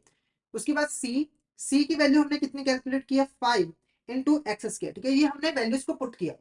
अब हमें चाहिए एक्स, अगर इस इक्वेशन को सॉल्व करना है तो हमें चाहिए एक्स। तो एक्स बिल्कुल सिंपल है, वैसे ही हमारा 2021 की हमें कैलकुलेट करने, 2021 आ गया, मीन हमारा कितना है 2017, ठीक है, माइनस किया तो हमारा कितना आ गया यहाँ पर 4 आ गया, कितना आ गया हमारा 4 आ गया। तो एक्स की वैल्यू हमारी कितनी होगी, सिंपल सी बात है, ये हमारा 4 हो गया। तो ये तो सेम ही चीज है, तो इसमें ज्यादा हमें ज्यादा जो है हमें नहीं डिस्कस करना है, ये तो मैंने आपको ऑलरेडी बता दिया, ठीक है। अब हमें क्या करना है, सिंपली एक्स की वैल्यू पुट करनी है। तो y इज इक्वल टू हमारा 34, थोड़ा साफ करके लिख देते हैं, 15 इंटू एक्स, एक्स कितना आया है 4, प्लस यहाँ पर 5 एक्स का स्क्वायर 4 का स्क्वायर। तो यहाँ पर y is equal to 34 plus 15 into 4, 15 into 4, तो ये कितना आ रहा है 60। उसके बाद यहाँ इसका हमारा 4 इंटू 4 16 आ गया, तो 5 इंटू 16 ये कितना आ गया 80 आ गया। जब सॉल्व करेंगे तो 34 प्लस 60 प्लस 80 ये कितना आ रहा है 174, कितना आ रहा है 174। तो x की वैल्यू कितनी आई है, x की वैल्यू आई है हमारी 174 की, x की वैल्यू कितनी आई है 174 की। तो जो हमारा ऑप्शन बी होगा, ऑप्शन बी होगा, ये हमारा क्या होगा करेक्ट आंसर होगा। तो ये क्या था हमारा पैराबोलिक कर्व। आई होप ये वाला क्वेश्चन आपको क्लियर हो गया होगा। थोड़े से लेंथी क्वेश्चन है, बस आपको कॉन्सेप्ट जो है अच्छे से क्लियर हो जाए तो आप आसानी से इन क्वेश्चन को सॉल्व कर सकते हो। ठीक है, तो मैंने आपको इजी से इजी मैनर में इसको समझाने की कोशिश की है। आई होप आपको ये वाला क्लियर हो गया होगा। अब नेक्स्ट क्वेश्चन देखते हैं हम यहाँ पर। नेक्स्ट क्वेश्चन हमारा देखो क्या है यहाँ पर। A department store is expanding its market share during the past 5 years the sales are as follows. ठीक है, तो एक डिपार्टमेंट स्टोर है, पिछले 5 सालों के अंदर जो उसकी सेल्स है वो हमें गिवन है। कौन सी? 2013 के अंदर 10 लाख, 2014 के 20, 2015 के अंदर 30, 2016 के अंदर 50 और 2017 के अंदर 40। अब यहाँ पर कुछ चीजें हैं जो हमें कैलकुलेट करनी है। क्या क्या चीजें हैं? सबसे पहले हमें find the linear estimating equation, यानी कि जो हमारी इक्वेशन थी ना यहाँ पर y is equal to A plus B X, एक तो हमें ये कैलकुलेट करना है। ठीक है, उसके बाद हमें यहाँ पर percent of the trend of this data, इस डेट का जो परसेंट ऑफ ट्रेंड है वो हमें कैलकुलेट करना है। उसके बाद रिलेटिव साइक्लिकल रेजिडुअल यहाँ पर कैलकुलेट करना है, और साथ ही साथ ये भी बताना है कि किस ईयर में सबसे ज्यादा फ्लक्चुएशन हुआ है। तो थोड़ा सा लेंथी क्वेश्चन होगा, बहुत सारे कॉन्सेप्ट हम इसमें देखेंगे, तो आपने सही तरीके से पूरा कंसंट्रेशन के साथ इस क्वेश्चन को समझना है। तो पहली जो चीज है वो है हमें इक्वेशन को कैलकुलेट करना है। तो इक्वेशन को कैलकुलेट करना हमें ऑलरेडी आता है। तो इक्वेशन हमारी क्या होती है? y is equal to A plus B x. Equation हमारी क्या होती है? y is equal to A plus B x. तो इस इक्वेशन को सॉल्व करने के लिए हमें a और b की वैल्यू चाहिए। तो a और b हमें पता है, ऑलरेडी पता है कैसे कैलकुलेट करना है, तो फटाफट से इसको कैलकुलेट कर लेते हैं। तो a को कैलकुलेट करने का मतलब सिग्मा y डिवाइडेड बाय, तो सिग्मा y हमने ऑलरेडी कैलकुलेट किया है, वो कितना है? 150। तो 150 डिवाइडेड बाय 1 2 3 4 5, तो ये 150 को हमें 5 के साथ डिवाइड करना है। तो हमारा जो आंसर आएगा वो आएगा 150 डिवाइडेड बाय 5, ये आ रहा है 30। कितना आ रहा है हमारा?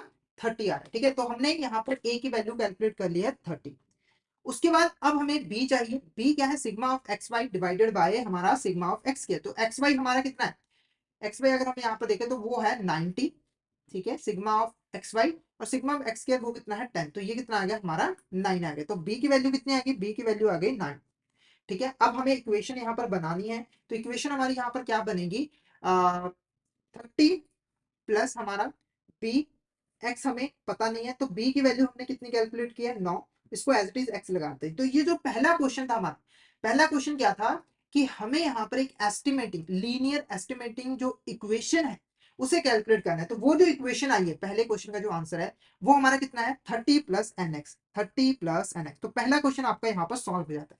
आपको इक्वेशन कैलकुलेट करनी है। उसके बाद जो सेकंड क्वेश्चन था, आपको जो परसेंट ऑफ ट्रेंड यहाँ पर कैलकुलेट करना था, क्या था? परसेंट ऑफ ट्रेंड, उसे हमें कैलकुलेट करना है। उसे कैसे कैलकुलेट करते हैं वो हम यहाँ पर देखते हैं। ठीक है, तो परसेंट ऑफ ट्रेंड को कैलकुलेट करने के लिए हमें सबसे पहले जो y की वैल्यू है वो हमें यहाँ पर कैलकुलेट करनी है। क्या है? y की वैल्यू जो है वो हमें कैलकुलेट करनी है। हमारी जो इक्वेशन थी वो 30 प्लस 9x थी। ठीक है, तो y की वैल्यू कैलकुलेट करने के लिए हमारे पास इक्वेशन ऑलरेडी है, तो वो हमें कैलकुलेट करना है। कैसे कैलकुलेट होगा? मैं सिंपल से आपको यहाँ पर बता देता हूँ। Simple, y cap is equal to क्या है? y is equal to 30 plus 9x। ठीक है, तो हमें जब y की वैल्यू कैलकुलेट करनी है तो सिंपली x की जगह पे जिस भी साल की आपकी y को कैलकुलेट करना है, आपको x की जगह पे उसकी वैल्यू जो है वो पुट कर देनी। जैसे यहाँ पर एग्जाम्पल देखो क्या है, 30 प्लस 9x, 30 प्लस 9x, और मैं इस साल की जो सेल है उसको प्रिडिक्ट करना चाहता हूँ, y की वैल्यू जो है वो कैलकुलेट करना चाहता हूँ। तो मैं क्या करूंगा? 30 - 9, x की जगह पे क्या भर दूंगा? यहाँ पर -2। क्या भर दूंगा? -2। एक बार फिर से मैं आपको बता दूं कि जो y है, जो प्रिडिक्टेड वैल्यू है, उसको कैलकुलेट करने के लिए सिंपल सा फॉर्मूला है। जो हमने इक्वेशन कैलकुलेट की है वहां पर x की वैल्यू पुट कर देनी है। तो जिस साल की आप वैल्यू कैलकुलेट कर रहे हो वहां पर जो x लिखा हुआ है वो वैल्यू आपको पुट कर देनी है। तो यहाँ पर देखो 30 माइनस, ये इसको सॉल्व करेंगे तो 9 × 2 कितना आ जाएगा? -18। 30 - 18, तो ये कितना आ जाएगा हमारा? 12। सेम ऐसे ही अगर मुझे 2014 की जो सेल्स है वो प्रिडिक्ट करनी है, तो इक्वेशन क्या है? y is equal to 30 plus 9x। ठीक है, x की जगह पे मुझे इसका x जो है वो भर देना है। तो 1 भरूंगा तो 30 माइनस 9 इंटू -1, सॉरी यहाँ पर प्लस आना था। ठीक है, तो ये कितना आ जाएगा? 30 प्लस 9, तो ये कितना आ गया हमारा? सॉरी माइनस आएगा। 30 - 9, तो ये कितना आ गया? 21। तो इस तरीके से आप जो है y की वैल्यू को कैलकुलेट कर सकते हो। तो पहला स्टेप तो आपका सेम है कि वो इक्वेशन कैलकुलेट कर लो। इक्वेशन के अंदर जिस भी साल का आप y की वैल्यू कैलकुलेट करना चाहते हो उसके x को x की जगह पे फिल कर दो, आपका आंसर आ जाएगा। ठीक है, अब जब आप यहाँ पर वैल्यू को कैलकुलेट कर लेते हो, जब आप y की वैल्यू को कैलकुलेट कर लेते हो उसके बाद हम परसेंट ऑफ ट्रेंड जो है वो कैलकुलेट करते हैं।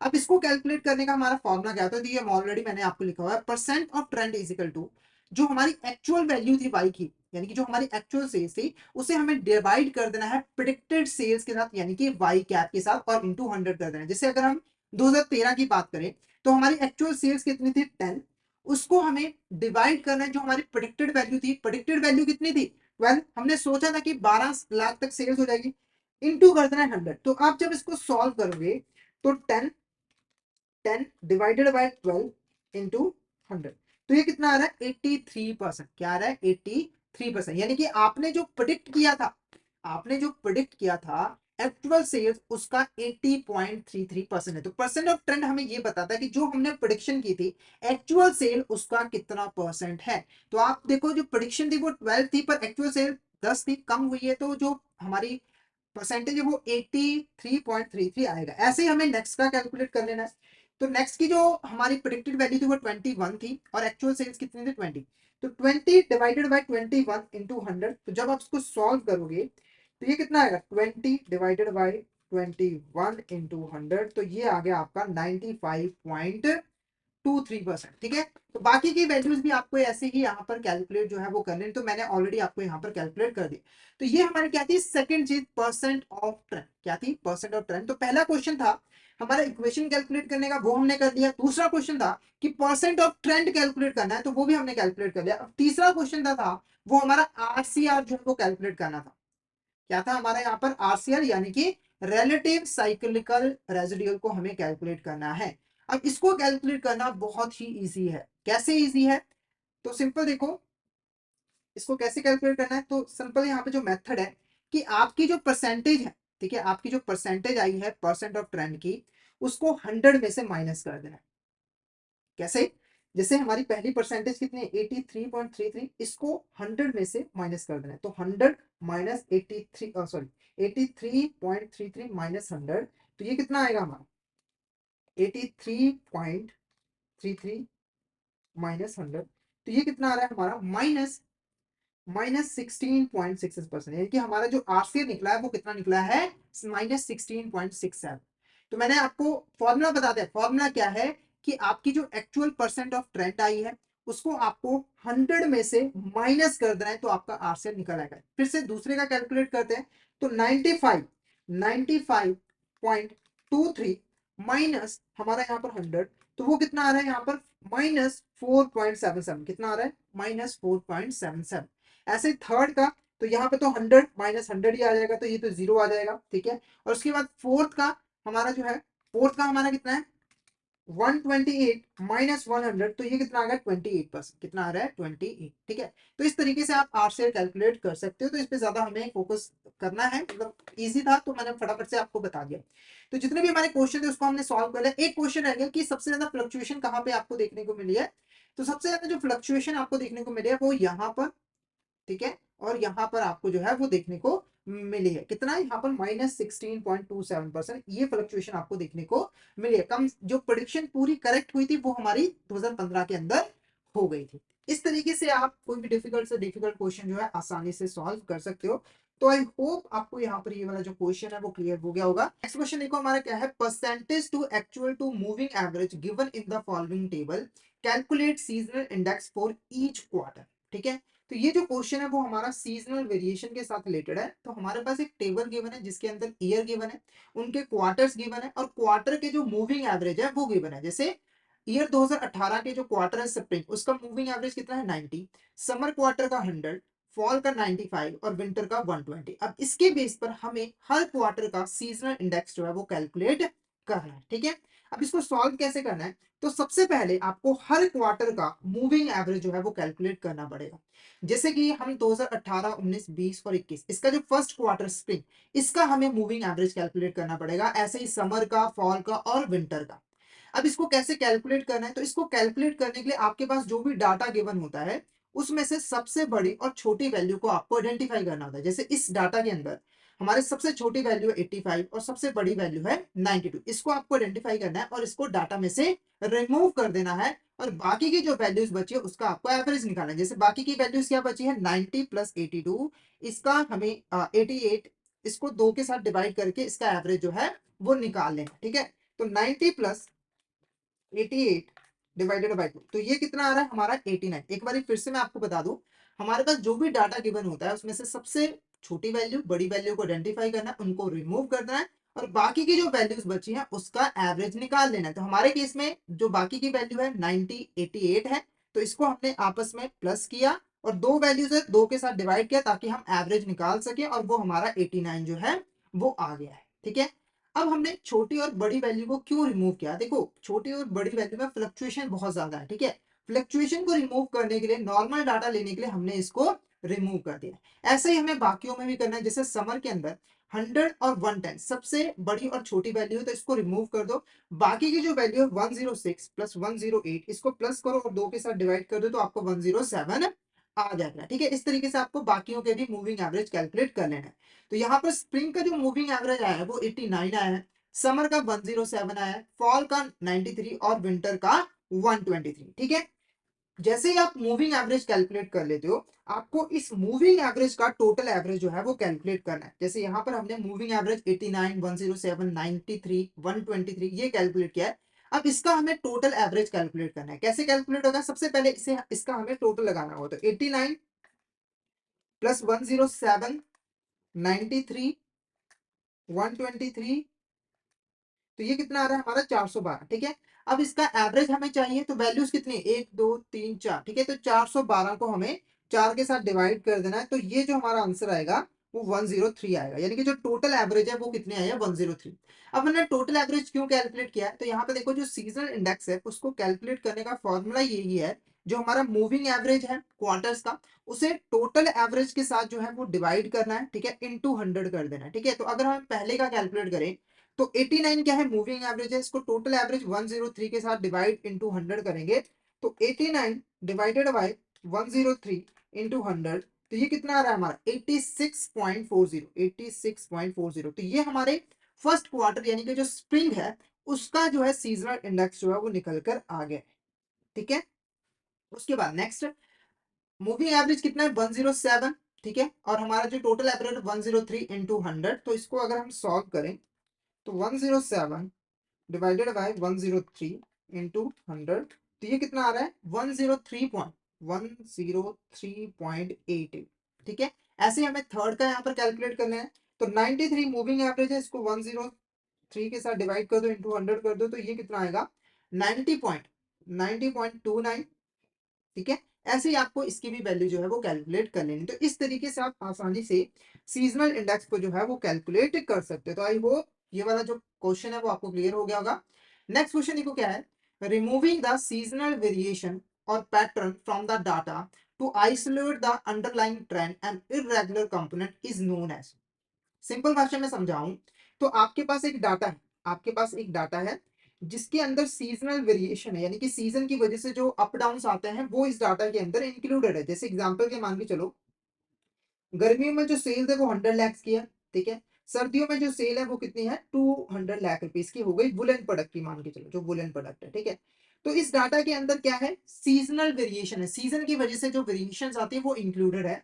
तो जब हम एक डाटा के अंदर से ये जो सीजनल वेरिएशन होता है, सीजनल कंपोनेंट होता है, इसको रिमूव कर देते हैं ताकि एक एक आइसोलेटेड वैल्यू हमें यहाँ पर मिल सके जिसमें ज्यादा फ्लक्चुएशन ना हो, तो उस प्रोसेस को हम क्या कहते हैं, पहला है detrending, seasonal adjustment, trend isolation या फिर डी सीजनलाइजेशन। तो आंसर क्या रहेगा, option D, D deseasonalization is a correct answer. तो अगर मैं इजी लैंग्वेज में आपको समझाऊं तो आपके पास अगर कोई डाटा है जिसके अंदर सीजन की वजह से जो वेरिएशन है वो इंक्लूडेड है, तो आपको क्या करना है, एक ऐसा डाटा कैलकुलेट करना है जिसके अंदर सीजनल वेरिएशन इंक्लूडेड ना हो। जैसे एग्जांपल के मान के चलो एक रेस्टोरेंट है, वहां पर नॉर्मली अगर हम बात करें, अगर हम सीजन का जो सीजन का स्कोप है, सीजनल वेरिएशन उसको हटा दे, तो नॉर्मली 1000 रूम जो है वो ऑक्युपाइड रहते हैं नॉर्मली सीजन के बिना भी। ठीक है, पर सीजन के अंदर ये कितने हो जाते हैं 2000 रूम्स हो जाते हैं। ठीक है, तो ये जो 1000 है ये क्या है, हमारी डी सीजनलाइज डाटा है, मतलब कि जिसमें सीजन का इम्पैक्ट नहीं है। ठीक है, अब ये किया कैसे जाता है उसको हम प्रैक्टिकली एक एग्जांपल की हेल्प से यहाँ पे जो समझेंगे। तो सीजनल वैल्यू को डीसीजनलाइज करने के लिए हमें सीजनल इंडेक्स की जरूरत पड़ती है। तो हमारे पास क्वार्टर गिवन है 2001 का, क्वार्टर 1, क्वार्टर 2, क्वार्टर 3 और क्वार्टर 4। ठीक है, ज्यादा डाटा नहीं हम लेंगे।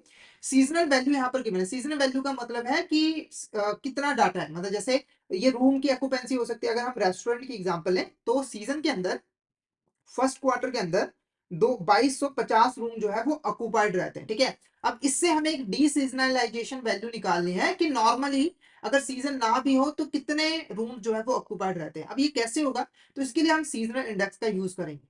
ठीक है, इसके लिए आपको क्या करना है, मैं आपको चीज बताता हूँ कि जो हमारा सीजनल वैल्यू होता है, जो सीजनल वैल्यू होता है वो हमारा सीजनल इंडेक्स के इक्वल होता है। जैसे हमारा सीजनल वैल्यू कितने हैं, 2250, तो ये हमारे सीजनल इंडेक्स 95% के इक्वल होता है।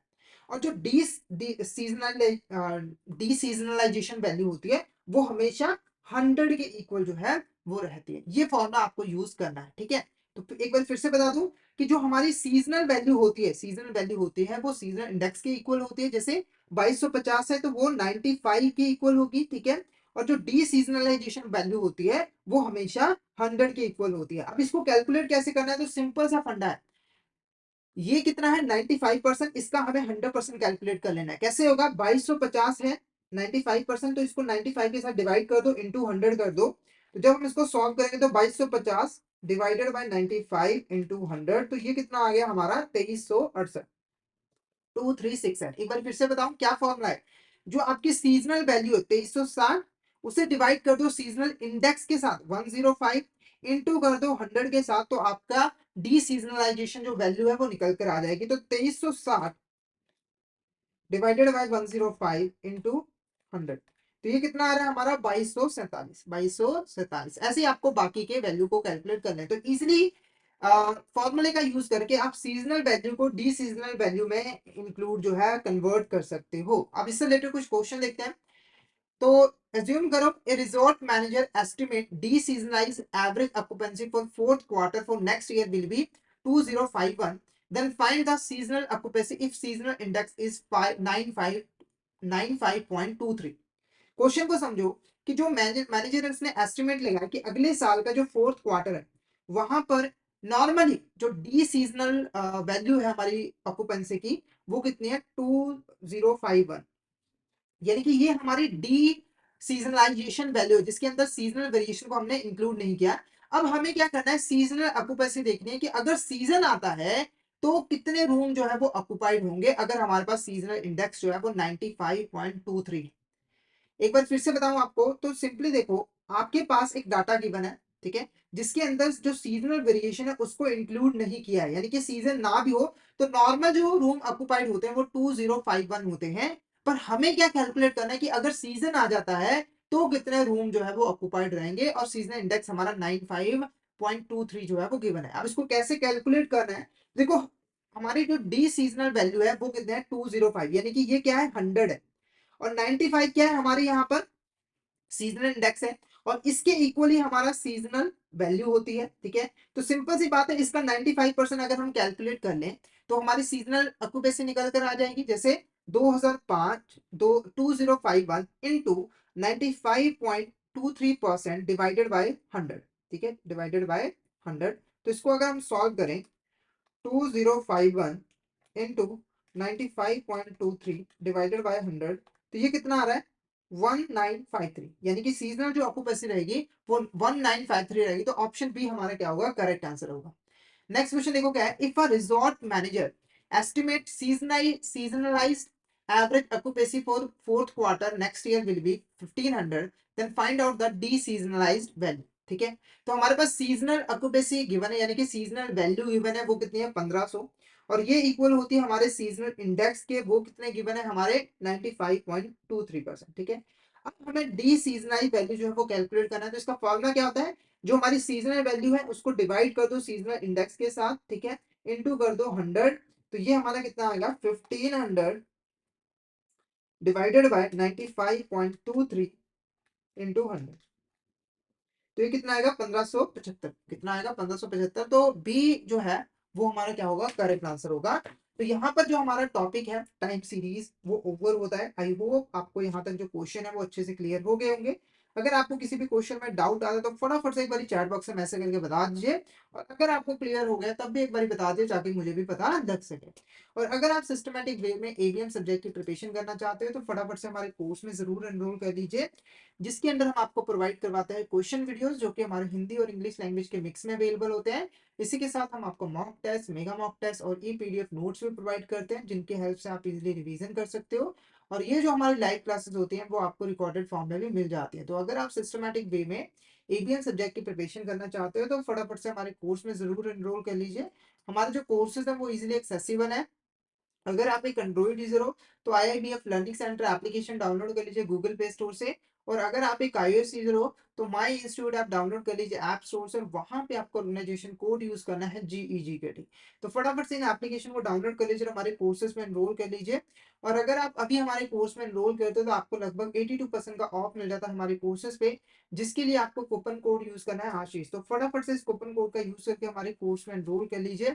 और हमारे टेलीग्राम चैनल को भी जरूर ज्वाइन कर लीजिए क्योंकि हम इसमें एग्जाम से रिलेटेड, क्लासेस से रिलेटेड जितने भी इंपॉर्टेंट अपडेट्स हैं वो डालते रहते हैं। और अगर आपको भी किसी भी तरह की क्वेरी आती है तो आप इस चैनल पे हमें मैसेज कर सकते हो। तो फटाफट से हमारे टेलीग्राम चैनल को ज्वाइन कर लीजिए ताकि कोई इंपॉर्टेंट अपडेट आपसे मिस ना हो जाए। इसका लिंक आपको वीडियो के डिस्क्रिप्शन बॉक्स में मिल जाएगा। तो आज के लिए इतना ही। अगर सेशन अच्छा लगा तो सेशन को लाइक कर देना, हमारे चैनल को सब्सक्राइब कर देना और शेयर जरूर कर देना अपने फ्रेंड्स के साथ, कलीग्स के साथ, ताकि वो भी इस सेशन का बेनिफिट ले सके। तो thank you so much everyone, मिलते हैं नेक्स्ट क्लास में।